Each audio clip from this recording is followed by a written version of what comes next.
कामरान भाई का जिक्र किया तो कामरान मुर्तज़ा साहब मेरे प्रोग्राम में थे 2 दिन पहले, तो फवाद साहब वो ये कहकर गए कि पीडीएम, मैंने उनसे सवाल ये पूछा कि पीडीएम का जब इत्तेहाद बना था तो मौलाना साहब ने लीड किया था, लेकिन आपके हाथ कुछ नहीं आया था, आपके साथ हैंड हुआ। उन्होंने कहा जी हमारे साथ हाथ हुआ मुस्लिम नून के हवाले से। अब साथ दुश्मन का दुश्मन दोस्त होता है, मुहावरा यहाँ पर अगर हम कहें बड़ा फिट आता है कि पीटीआई और जेयूआई एक पेज पर इसलिए भी आएंगे कि जारी बात दोनों का जो एक मुतालिबा है, तहफ़्फ़ुज़ात है, रिजर्वेशन सेम है।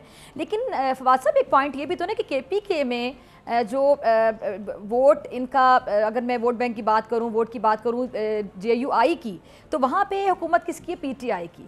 तो क्या जेयूआई पीटीआई के खिलाफ भी ये पूरा ये जंग लड़ेगी पीटीआई को साथ मिलाकर?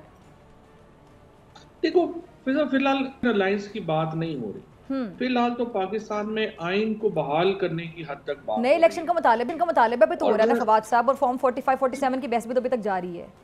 हाँ, लेकिन नए इलेक्शन अलायंस अभी तक जो है वो इस पे बात नहीं है। अभी तो हम कह रहे हैं कि पार्टियां इकट्ठी हों, और बल्कि सच्ची बात तो ये है कि मैं तो समझता हूँ कि इसमें जो गवर्नमेंट की और जो अपोजिशन का जो निगोशिएशंस है वो बेहतर इत्तेहाद के ऊपर जो है वो बेहतर तरीके से जम हो सकेंगी। अगर हमने ये निगोशिएशंस पीटीआई और पीएमएलएन के दरमियान रहे तो वो इतनी मौसर नहीं है जितनी कि अलायंस के साथ मौसर है।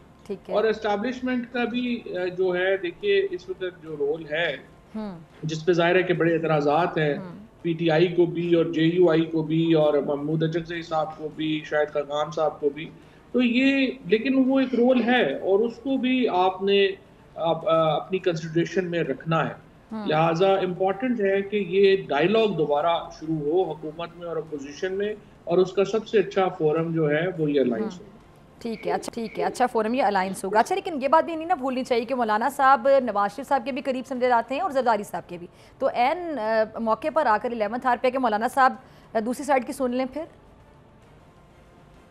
देखिए बात यह है कि इसमें फिलहाल तो एक्चुअली इस तरह के लोग, अगर आपकी पहली बात तो यह कि करीब नहीं रहे वैसे मौलाना नवाज शरीफ साहब के और जरदारी साहब के, क्योंकि जिस तरह आपने पहले कहा जो उनके साथ ज्यादती हुई और वो समझते हैं कि जिस तरह उनको कार्टोसाइज किया गया, तो मौलाना करीब नहीं रहे हैं, पहली बात तो है। लेकिन अगर करीब हो तो ये अच्छी बात है, क्योंकि पाकिस्तान में सियासी जमातों का इस वक्त करीब होना ज़रूरी है, और ताकि एस्टैब्लिशमेंट को पाकिस्तान के अंदर एक जो किरदार है उसके ऊपर बात की जा सके और पाकिस्तान में आइन रिस्टोर कराया जा सके।